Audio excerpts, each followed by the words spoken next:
जीवन के इस विषय पर हम अध्ययन कर रहे और ये 39वां अध्याय है, 39th एपिसोड चल रहा है। और मैं विश्वास करता हूं कि आप इस संदेश के द्वारा, इस धर्मी व्यक्तिमत्व के इस विशेष विषय के द्वारा आप निश्चय आशीषित हो रहे हैं और उसके साथ साथ धर्मी जीवन के पड़ाव में आप आगे आगे बढ़ भी रहे हैं। तो आइए हम उस विषय की ओर चलते हैं जिस वचन का हमने चुनाव किया है। रोमियो की पत्री उसका अध्याय 4 और वचन 25। वह हमारे अपराधों के लिए पकड़वाया गया और हमारे धर्मी ठहरने के लिए जिलाया भी गया। और बार बार उसी विषय की ओर हम आ रहे हैं कि बहुत सारे लोग अपने आप को एक वचन के द्वारा एक पर्दे के नीचे या एक दीवार के पीछे छुपने की कोशिश करते हैं और कहते हैं कि गलतियां होती है, हम इंसान हैं, हम कमजोर हैं, हम फलाने हैं, ये बातें बोल बोलकर। और ये कहने वाले ऑलमोस्ट पुराने मसीह होते हैं। और रोमियो 3:10 का सहारा लेकर वो कहते हैं धर्मी कोई नहीं, एक भी नहीं। लेकिन ये आधा अधूरा ज्ञान कहीं ना कहीं इस गलत फहमी के द्वारा, इस बड़ी मिसअंडरस्टैंडिंग के द्वारा वे लोग दुनिया को नहीं, खुदावन को नहीं तो अपने आप के जीवन को कहीं ना कहीं इस गलत धारणा के द्वारा कहीं ना कहीं खुद रुकावट बने हुए हैं आत्मिक जीवन में बढ़ने के लिए।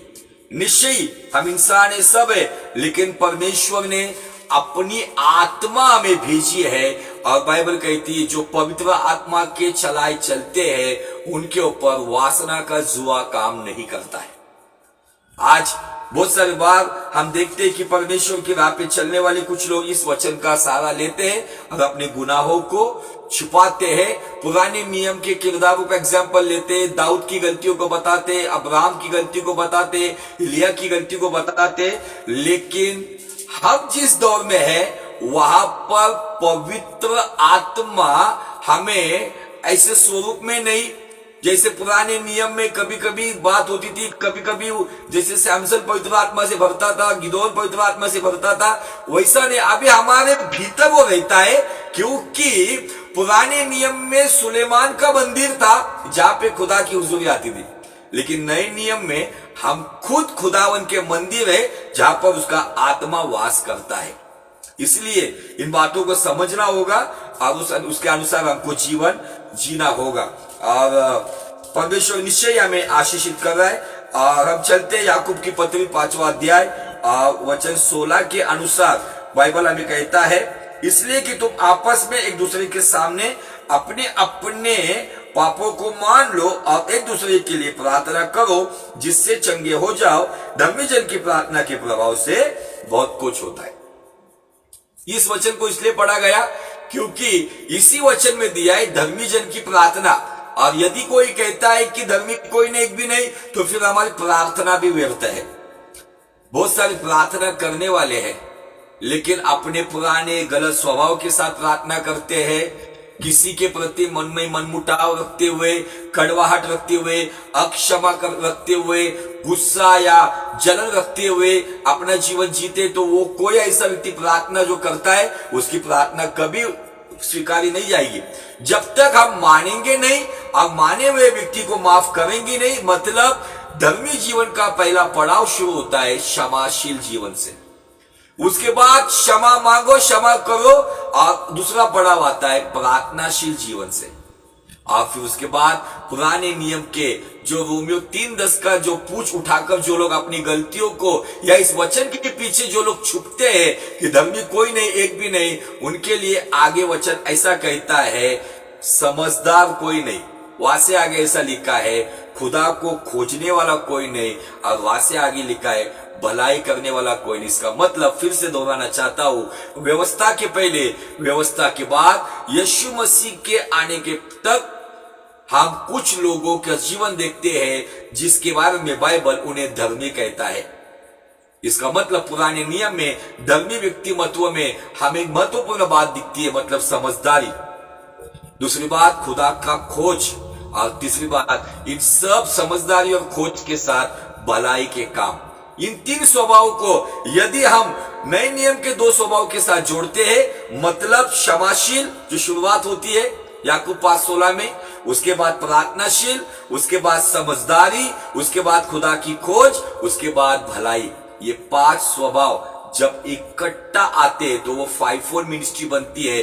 और ऐसा धर्मी जन जब प्रार्थना करता है तो उसका मुक्का दुष्ट के मुंह को तोड़ देता है, दुष्ट के गढ़ों को ढा देता है। और ऐसे धर्मी जन की प्रार्थना के प्रभाव से बहुत कुछ हो सकता है। अब तक कुछ नहीं हुआ ना, धर्मी जीवन जीना शुरू करो, क्षमाशील जीवन के द्वारा, प्रार्थनाशील जीवन के द्वारा, समझदारी के निर्णयों के द्वारा। हर दिन, हर क्षण, हर पल, हालात अच्छे हो या बुरे हो, मुझे अच्छी जगह पे दावत मिले या ना मिले, लेकिन मैं खुदा की खोज में रहूंगा। और इन सब बातों के बाद जो भलाई का काम करते हैं वही लोग परमेश्वर की दृष्टि में धर्मी लोग हैं। और धर्मी जीवन इसलिए हमें जीना है, उसका महत्वपूर्ण कारण यह है कि पहला पुनरुत्थान जो यीशु मसीह ने हमें बताया है वह पहला पुनरुत्थान धर्मियों का है, जो जीवन का पुनरुत्थान है, जिसके बारे में प्रकाशित वाक्य 20:4 कहता है, जिनको पहले पुनरुत्थान में अधिकार है उन पर दूसरी मृत्यु का कोई अधिकार ना होगा, वो पिता के पवित्र याजक बनेंगे। Hallelujah, praise the Lord. तो इसलिए पहला पुनरुत्थान कह सकते हो, रैप्चर कह सकते हो, गुप्त आगमन कह सकते हो, यीशु का बादलों पर आना कह सकते हो।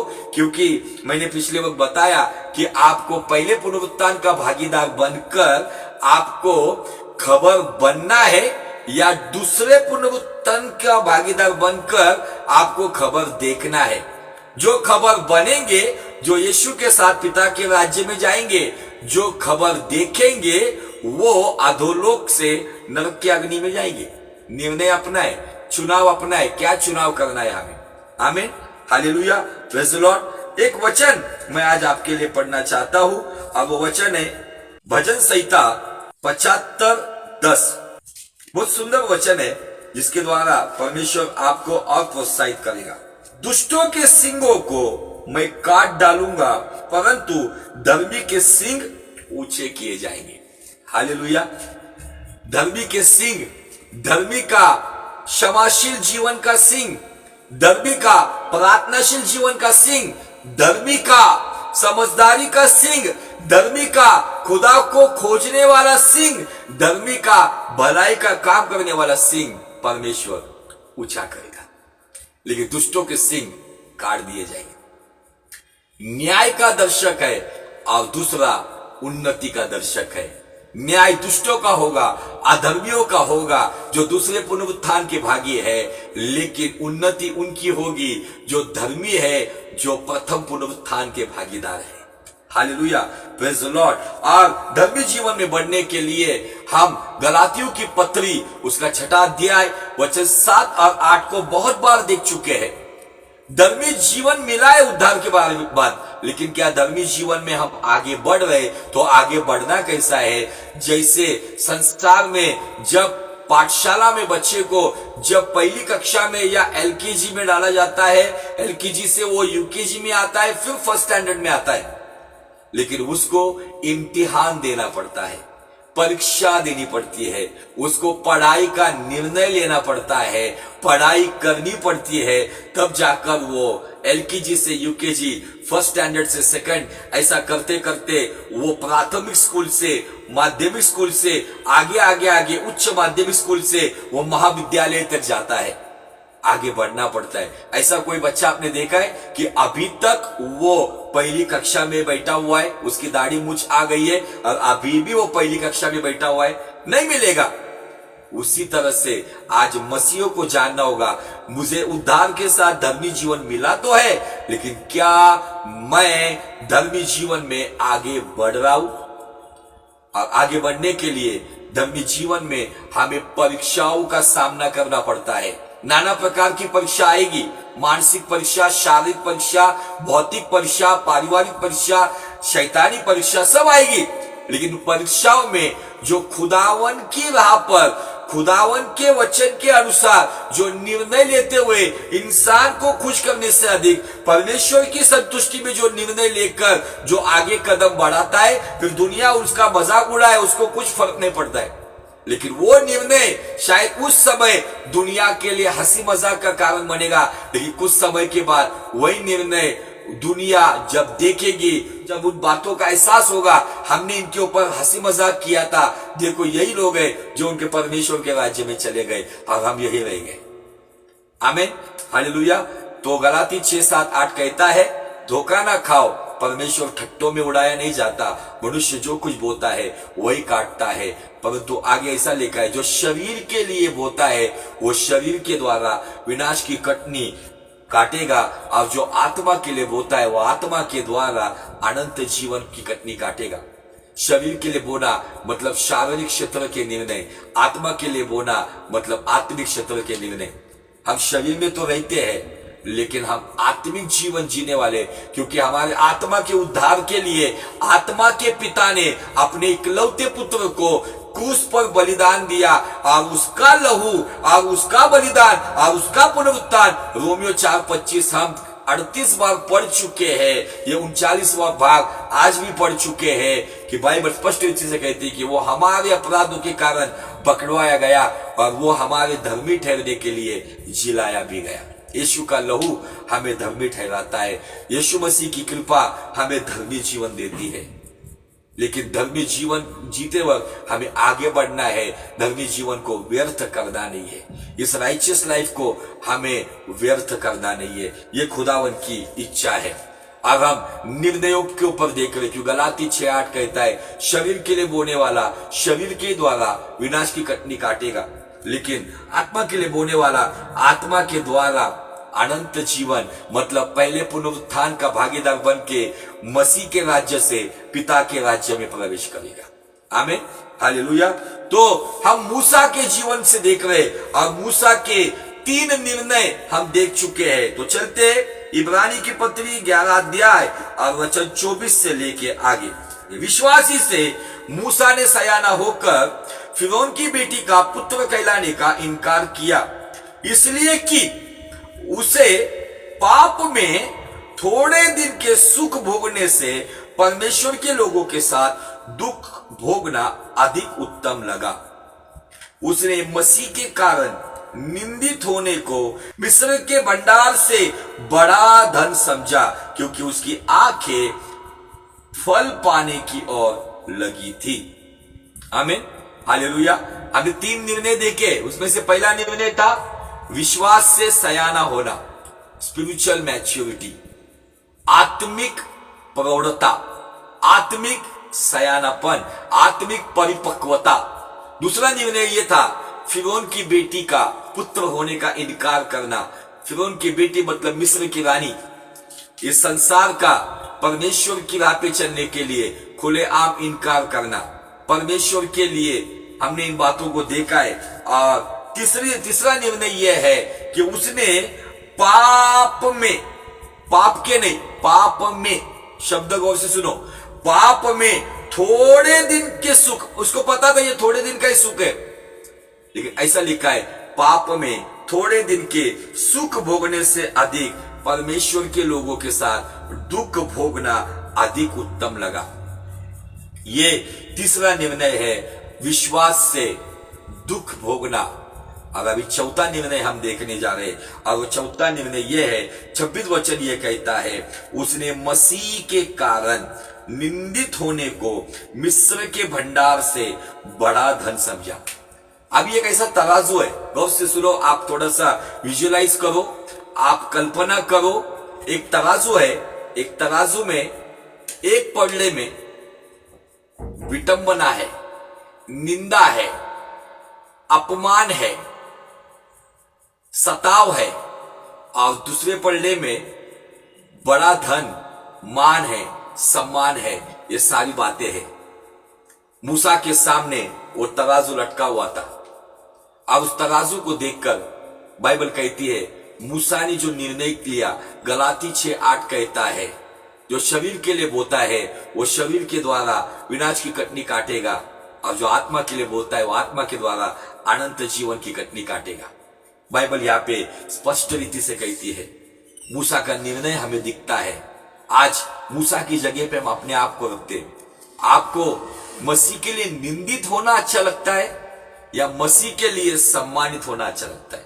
निश्चय एक समय रहता है, जैसा समुपदेशक में राजा सुलेमान कहता है कि सभी बातों का समय है, वैसे हर बातों का अपमान का समय है, निंदा का समय है, गलत एलिगेशंस का समय है। मैं इसमें से गुजरा हूं। अभी थोड़ी देर पहले एक बहन के साथ इस सेशन में आने से पहले मेरी बात चल रही थी। अब वो बहन अपने पिता के बारे में बता रही थी। उनके पिताजी, मैं उनको जानता हूं, आज के डेट में कम से कम 65 के ऊपर उनकी उम्र है। और ऐसे मैन ऑफ गॉड के ऊपर गलत लांछन कुछ लोग लगा रहे। कुछ मसीह विरोधी लोगों ने कलीसिया में आकर कुछ ऐसी गड़बड़ियां की, कुछ गांवों में कलीसिया थी, वहां पर कुछ गड़बड़ियां की, और इस सेवक के ऊपर जवानी के दिनों में नहीं लेकिन बुढ़ापे के दिनों में गलत लांछन लगाए जा रहे। मसीह के कारण उस व्यक्ति को निंदित किया जा रहा है, लेकिन वो व्यक्ति अभी भी अपनी बुलाहट पे अटल है। कुछ अपने लोगों ने इन सब लांछनास्पद बातों को देखकर उस सीनियर मैन ऑफ गॉड का हाथ छोड़ दिया। ऐसा व्यक्ति मैं बहुत करीब से जानता हूं। मैं सुनने के बाद मैं क्लियर करेगा, ये पत्थर के ऊपर की लकीरें कि ऐसा हो ही नहीं सकता। ये शैतान का एक षड्यंत्र है कि सेवक को गलत इल्जामों के द्वारा उसको निंदित किया जाए। आज इस समय में मुझे आपको बताना है, आपको मसीह के लिए विटंबना चाहिए या आपको मसीह के लिए एक बड़ा सम्मान या बड़ी शोहरत चाहिए? आज हर एक व्यक्ति सोशल मीडिया के माध्यम से अपने आप को शोहरत बटोरने के पीछे पड़ा हुआ है। मुझे कितने लाइक्स मिलेंगे, मेरे कितने फैंस होंगे। हमें फैंस बनाने के लिए सोशल मीडिया नहीं दिया है, हमें यीशु मसीह के अनुयायी बनाने के लिए सोशल मीडिया दिया गया है। आज बहुत सारे लोग, जैसे आज जो वर्ल्ड में जैसे लोग अपने फैंस बना रहे हैं, अपने लोग बना रहे हैं, अपनी भीड़ बना रहे हैं, वैसे आज कुछ सेवकाई भी वैसी हो रही है। हमारे इतने लोग, हमारे उतने लोग, फलाने लोग, ये वो सब यही बातें चल रही है। लेकिन आज मैं इस चौथे इस निर्णय के ऊपर आया हूं, तब मैं यहाँ पे देखता हूं एक शब्द वापर आया है, फिर से पढ़ना चाहता हूं। उसने मतलब मूसा ने मसीह के कारण निंदित होने को मिस्र के भंडार से बड़ा धन समझा। मतलब मसीह की निंदा उसने मिस्र के भंडार से अनमोल समझी। वाह, क्या लाइन है! मुझे इतना आशीष मिलता है पढ़ते हो, आपको पता नहीं मुझे। लेकिन आज हर एक व्यक्ति धन दौलत के पीछे पड़ रहा है और वो अपने आप को कलंकित कर रहा है, अपने आप को बदनाम कर रहा है। लेकिन माल आने दो, धन आने दो, कैसा भी आने दो, मुझे कुछ जरूरी नहीं है। मुझे आपको बताना है हमारे पास सबसे अनमोल धन क्या है पता है? आइए उस अनमोल धन के पास लेके जाने के लिए एक वचन मेरे मन में परमेश्वर डाल रहा है। नीति वचन 22:1, बड़े धन से अच्छा नाम अधिक चाहने योग्य। ये ज्ञान का बादशाह सुलेमान लिखता है, बड़े धन से अच्छा नाम, गुड कैरेक्टर चाहने योग्य है, सोने चांदी से दूसरों की प्रसन्नता उत्तम है।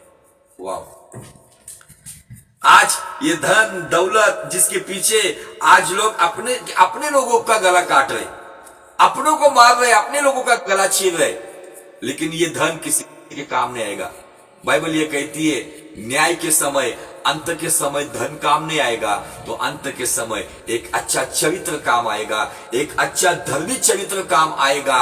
वही धर्मी चरित्र अगर मैं जिंदा हूं तो जिंदा हालात में महिमा के शरीर के साथ यीशु के साथ लेकर जाएगा। यदि मैं खत्म हुआ हूं तो यही धर्मी जीवन का चरित्र कब्र तोड़कर महिमा के शरीर के साथ यीशु के राज्य में जाएगा। आज इन बातों को हमें ध्यान देना होगा। बहुत सारे लोग मिनिस्ट्री में भी आए हुए लोग है ना, उनका उद्देश्य है माल पानी कमाना, धन दौलत कमाना, उनका उद्देश्य है फॉरेन टूर्स में घूमना। इसलिए कुछ लोग ऐसे जो प्रोजेक्ट मिनिस्ट्री करते हैं, रिपोर्ट पे सपोर्ट, कुछ रिपोर्ट ऐसे बनाए जाते हैं जो मन घड़त होते हैं, पूरी तरह से जो जिसको कहा जाता है जो बनावटी रिपोर्ट्स होते हैं, ऐसे रिपोर्ट्स फोटो निकालकर, बैप्टिज्म के फोटो निकालकर, कलीसिया के फोटो निकालकर फॉरेनर्स को भेजे जाते हैं और उसके रिपोर्ट के ऊपर बड़े बड़े सपोर्ट लेके लोग दुनिया घूम रहे। उनको विटंबना नहीं चाहिए मसीह के लिए। ये मूसा पागल था जो मिस्र के बड़े धन से उसने मसीह के लिए विटंबना का स्वीकार किया, मसीह के लिए निंदित होना, वो निर्णय उसने लिया। ये बहुत ही पावरफुल निर्णय है। आज के डेट में ये निर्णय अगर कोई लेता है तो उसका हंसी मजाक उड़ाएंगे। मैंने पिछले वक्त बताया, मूसा ने जब फिरौन की बेटी का पुत्र होने का इनकार किया, मूसा ने जब मिस्र छोड़ने का निर्णय लिया, मूसा ने जब मिस्र को त्यागने का निर्णय लिया, तब मिस्र अखिल विश्व में एक बड़ी महाशक्ति थी, एक सबसे रईस देश था। यूसुफ के जमाने में जो अकाल के समय पिरामिड्स बांधे गए थे, जो धान उसमें रखा गया था, वही धान ने सारी दुनिया का धन खींच के लाया था। आप बड़े इतिहासकार कहते हैं, मेरे ख्याल से पहली सदी का जो इतिहासकार जोसेफस लिखता है, जब मूसा ने मिस्र को छोड़ा तब मिस्र के अंदर 40,000 टन सोना था, मतलब 40,000 किलोग्राम सोना था। उसने उस 40,000 किलोग्राम सोने को तुलना किया मसीह के कारण विटंबना या निंदा का स्वीकार करना। आज कोई हमारे बारे में कुछ कहते हैं, हम दुखी हो जाते हैं, लेकिन मैं आज आपको बताना चाहता हूं, यदि आपका जीवन सही है, खुदा की नजरों में आप सही जीवन जीते हो, जब लोग आपको उसके बावजूद अगर बदनाम करते हैं, तो आपके लिए गुड न्यूज ये है कि आपका एक बड़ा सम्मान आ रहा है, आपका एक बड़ा प्रमोशन आ रहा है, आपका एक बड़ा आशीष आ रहा है, आपके ऊपर एक सामर्थ्यशाली अभिषेक आ रहा है। यदि आपके जीवन में ये हो रहा है, क्योंकि पतरस कहता है मसीह के कारण अगर संसार तुम्हें निंदित करता है तो दुख मत करो, महिमा का आत्मा तुम पर उतर कर आया है। यदि आपके जीवन में कुछ ऐसी बातें हैं, आप खुदा की राह पे चलने के बावजूद भी आपके ऊपर कुछ गलत इल्जाम या आपके ऊपर लगाए गए कुछ रॉन्ग एलिगेशंस है, उसके बारे में आपकी सफाई देने की जरूरत नहीं है। बहुत से बार हम क्या करते हैं, हमारे ऊपर आया हुआ इल्जाम जिधर से हमारे ओर आया या जो बोला है, हम उनके पास जाते हैं और सफाई देने की कोशिश करते हैं। जरूरी नहीं है सफाई देने की, हमारी सफाई हमारा प्रभु यीशु मसीह देगा, हमारी सफाई समय आने पर परमेश्वर देगा, हमारी सफाई पवित्र आत्मा देगा। जरूरी नहीं है मैं ऐसा नहीं हूं, मैं ऐसी नहीं हूं, बताने की जरूरत नहीं है। मैं खुद उसका गवाह हूं, जिनको मैंने तैरना सिखाया उन्होंने मुझे डुबाने की कोशिश की, लेकिन आज ऐसे हालात है कि वो कहीं पर भी नहीं है। मेरे कैरेक्टर के ऊपर कीचड़ उछाला गया, मेरे नाम के ऊपर कीचड़ उछाला गया, लेकिन जिन्होंने कीचड़ उछाला उनके हाथ खराब हो गए, लेकिन आज वो कहीं पर भी नहीं है। खुदा के अनुग्रह से आज ही में हम खुदा की राह पे सेवकाई में चल रहे हैं। और क्या चाहिए, हमारी जरूरतों को पूरा कर रहा है और उसकी सेवकाई में हम लगातार चल रहे हैं। ये हमारे लिए सबसे बड़ी ब्लेसिंग है। आमीन, हालेलुया। बहुत से अनुभव आपके जीवन में आपको आए होंगे, लेकिन मैं आज रियलिटी बेस के ऊपर आपके साथ बात कर रहा हूं, अस्तित्व के ऊपर, सत्यता के ऊपर मैं बात कर रहा हूं। और बाइबल यहाँ पे कहती है, जब मैं उस तुलना की ओर आता हूं, जब वो कंपैरिजन हम देखते हैं कि मूसा ने विश्वास से मसीह के लिए निंदित होना स्वीकारा और उस निंदा को, उस विटंबना को, उस सताव को, उस अपमान को उसने मिस्र के धन से अधिक समझा। हम कभी कभी हमारी विटंबना होती है, हमारे खिलाफ कुछ बात की जाती है, इन बातों से हम दुखी होते हैं। अरे दुखी मत हो, परमेश्वर के राज्य में आपका प्रतिफल बढ़ रहा है। उसका एक उत्तम उदाहरण मैंने पिछले वक्त दिया था। मैं चाहता हूं कि हम उस वचन को फिर से एक बार पढ़ेंगे। मत्ती रचित सुसमाचार और उसका 5वां अध्याय और वचन 10 और 12। मूसा ने मसीह के कारण निंदित होने के लिए मिस्र के धन से अधिक क्यों समझा? क्योंकि मूसा को स्वर्गीय प्रकाशन था। सुनो, धन्य है वे जो धार्मिकता के कारण सताए जाते हैं, क्योंकि स्वर्ग का राज्य उन्हीं का ही है। आगे पढ़ो, धन्य हो तुम जब मनुष्य मेरे कारण तुम्हारी निंदा करे और सताए और झूठ बोल बोलकर तुम्हारे विरोध में सब प्रकार की बुरी बात कहे, तब आनंदित और मगन होना, क्योंकि तुम्हारे लिए स्वर्ग में बड़ा फल है। Hallelujah, praise the Lord. क्या बताया गया है? आनंदित होना, मगन होना। आमीन। यही बात लूका क्या कहता है, देखो मैं लूका 6 अध्याय। धन्य हो तुम जब मनुष्य पुत्रों के कारण लोग तुमसे बैर करेंगे और तुम्हें निकाल देंगे और तुम्हारी निंदा करेंगे और तुम्हारा नाम बुरा जानकर काट देंगे। शायद आप मसीह होने के कारण आपके ऑफिस में, आपके बिजनेस में, आपकी उन्नति की जगह पे जो आपका नाम है, प्रमोशन में आपका नाम काट देंगे। लेकिन देखो, उस दिन पछताना नहीं, दुखी होना नहीं, कुड़कुड़ाना नहीं। क्या लिखा है? उस दिन आनंदित होकर उछलना। आप किसी भी उम्र के क्यों ना हो, जगह पर उछलना। Wow, glory to God, praise the Lord, Yeshu की महिमा हो, जय यीशु, जय मसीह की कहना, उछलना। क्यों? क्योंकि देखो, तुम्हारे लिए स्वर्ग में बड़ा प्रतिफल है।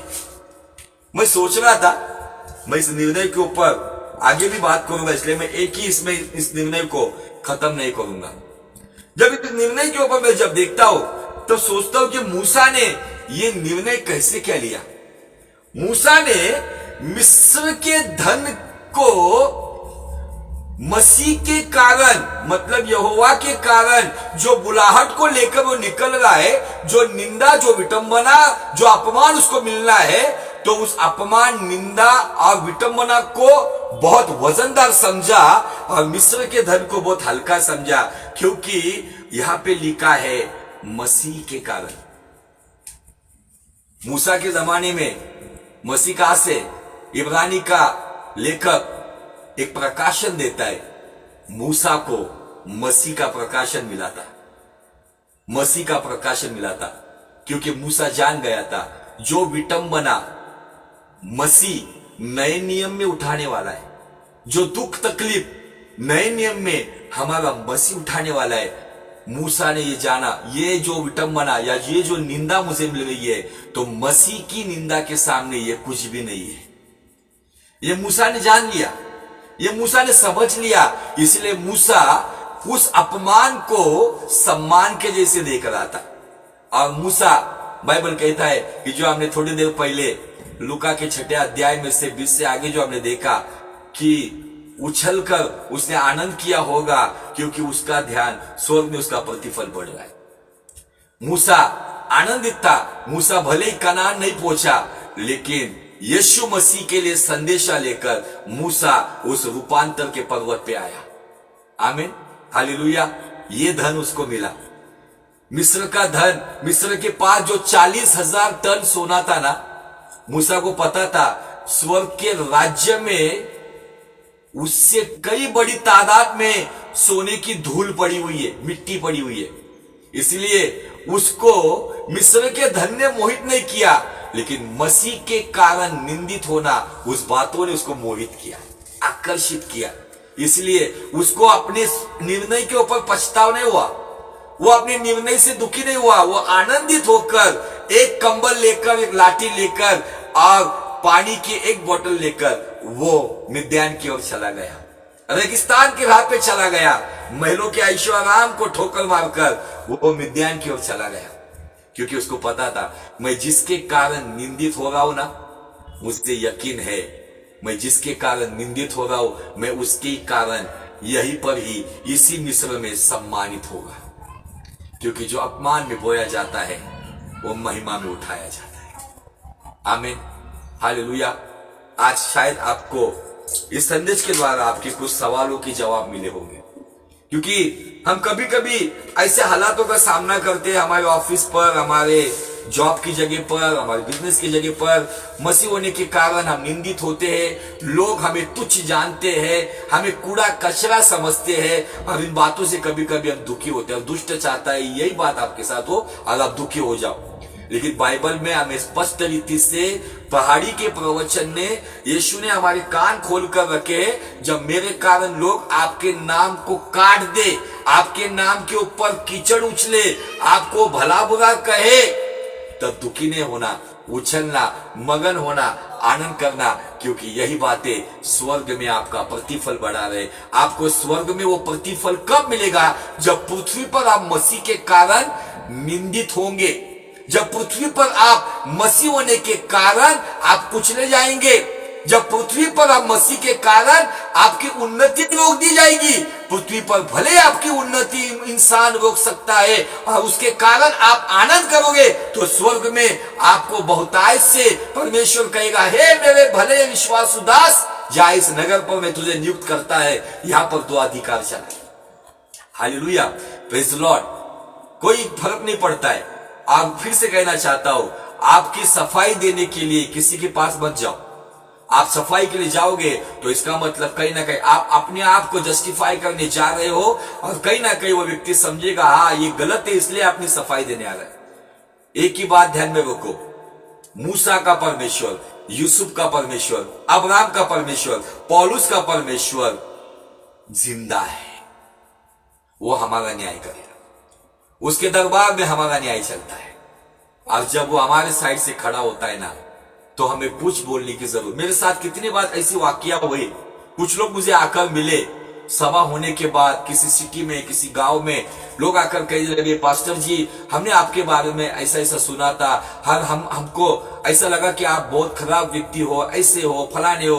कुछ अपने लोगों ने कुछ गलत अफवाहें फैलाई हुई थी, लेकिन हमने देखा, हमने सुना, हमने एहसास किया, हमने महसूस किया कि खुदा की हुजूरी आपके साथ है, और खुदा बाप आपके मुंह से बोलता है, जिन्होंने जो बातें बोली है वे खराब लोग हैं, हमने उन बातों को सुनकर यकीन किया, इसलिए क्षमा करो। कुछ लोग ऐसे भी मिले हैं, मैं गया नहीं किसी के पास मेरी सफाई देने के लिए, मेरी सफाई मेरा परमेश्वर देगा। मुझे पता है मूसा ने मिस्र के बड़े धन की तुलना मसीह के निंदा को बहुत अव्वल स्थान देकर दिया है। मसीह के कारण निंदित होना यह हमारे लिए सम्मान वाली बात है, जो संसार के धन से ऊंची बात है।